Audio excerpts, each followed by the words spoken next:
So Sirui asked me to review their brand new 35mm anamorphic lens, and I said, well...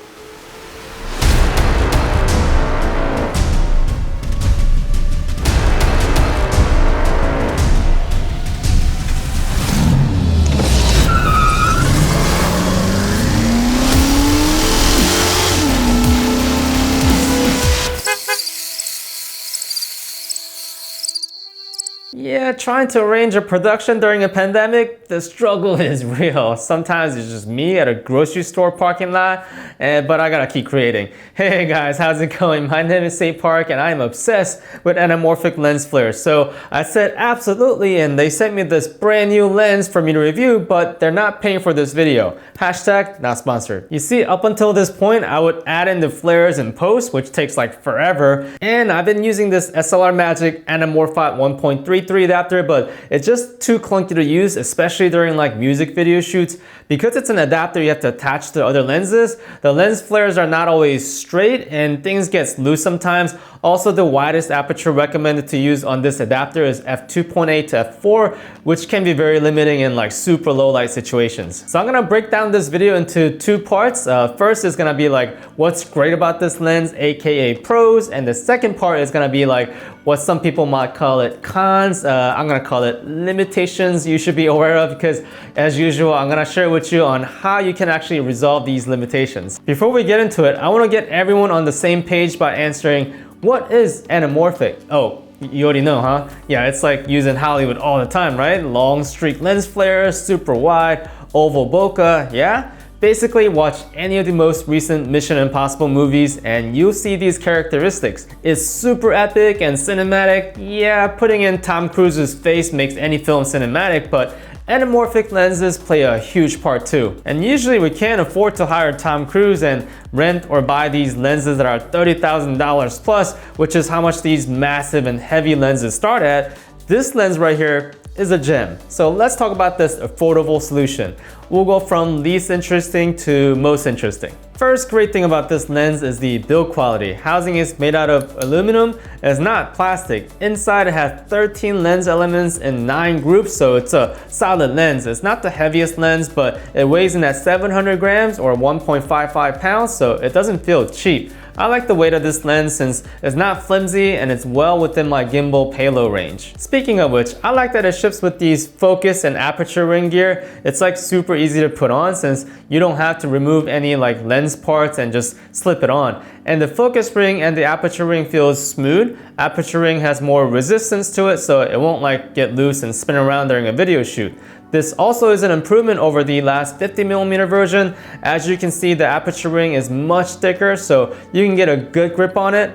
Alright, now for the most interesting part of this lens build, the mount. This mount method is new to 35mm, but I think it's just genius. The base mount is a micro Four Thirds lens mount, and since I have a Sony camera, I was able to choose the Sony E-mount adapter.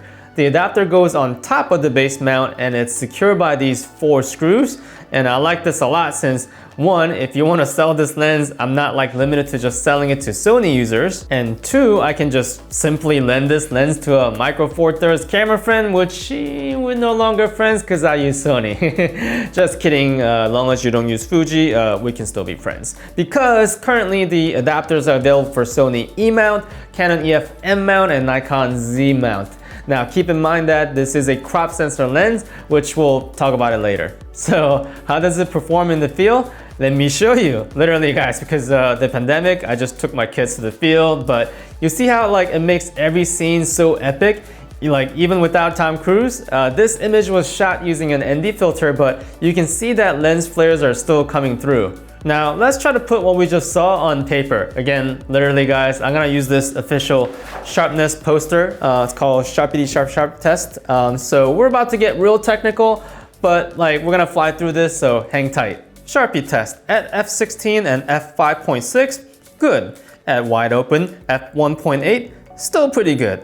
Little softer in the corners with slight chromatic aberrations. Center is definitely sharper. Here's a comparison with a Sigma 24-70 DG-DN. I know we're comparing to apples to oranges, but it's there as your reference. More on chromatic aberration, aka purple edges of death. very minimal at f16 and f5.6, but wide open at f1.8. There are some. You really have to look for it though. Bokeh test. Nice oval bokeh with no jagged edges, which makes sense since this is a 10 aperture blade lens. Basically, for this price and being anamorphic, this is a really good optical quality. I don't know how you did it, Sirui, but well done. Before we move on to the cons, I just want to show you guys the quality of this lens flare. Let me switch over to the anamorphic lens. All right, there you go. So I'm going to stretch this in post, and I'm going to flash a flashlight onto the lens and watch the lens flare, guys. You see that right there? Now that's a 13 lens element at work. So not just the blue streaks, but watch the trailing lens flare. Yeah, that is a high quality anamorphic lens flare, guys. Very nice. Okay, so back to the Sigma lens. So now, things to be aware of. The biggest difficulty I had with this lens was actually the minimal focus distance, which is 0.85 meters. Oh, let me show you how long that is. That's 2.8 feet or 33.5 inches. This is the closest you can get with the subject, which can get a little bit tricky. Yeah, that truck tachometer scene where I revved the engine. Yeah, I went real hard on that one. So to get to that shot, I had to put the seat way back and shoot it over my head to have that in focus. There is a solution for this though. So I wasn't able to get this on time, but you'll see a lot of people using this diopters. They're basically this magnifying clear filter you put in front of the lens, and that will decrease the minimum focus distance when you actually need it. So if you're doing a product videography or car interior shoots with this lens, you should definitely take note of that. Second thing you should be aware of is that this is a crop sensor lens like I mentioned. Crop sensor meaning cameras like Sony a6000 series or Nikon Z50, which means that if you put this lens on a full frame camera like the Sony a7 III with the same mount, the normal mode is gonna have this vignette in the corners. This does not mean you cannot use it. Sony a7 III, for example, has the aps-c crop mode, which punches in the image, but it doesn't actually lose any quality even filming in 4K because the sensor is downsampling from a 6K image. This is essentially 1.5 times the crop, but what I usually do, and this will get you even wider field of view, is that you use Sony's clear image zoom and zoom in 1.4 times while shooting in full frame mode, and boom, you got yourself even a wider anamorphic lens with very minimal vignetting. Now the big question is, what's the crop factor here? I know some of you guys are like, oh, let's do the math, and that's a whole nother video because this is a Micro Four Thirds compatible anamorphic lens with 2.4 to 1 widescreen ratio, but simply to get the same width of field of view, it's about 42mm in a full frame sensor and 28mm in aps-c crop sensor mode. So it's definitely wider than you think because remember, the image is squeezed and you're stretching it in post. Next topic is subjective, but some of you may find the lens flare to be a little bit too blue. It really depends on what type of videos you're filming, but this is really easy to change on your editing software. For example, if you have Adobe Premiere, all you have to do is select the lens flare color in the lumetri hue versus saturation selector and tone it down just a notch, and select the blue flare in the hue versus hue selector and even change the color.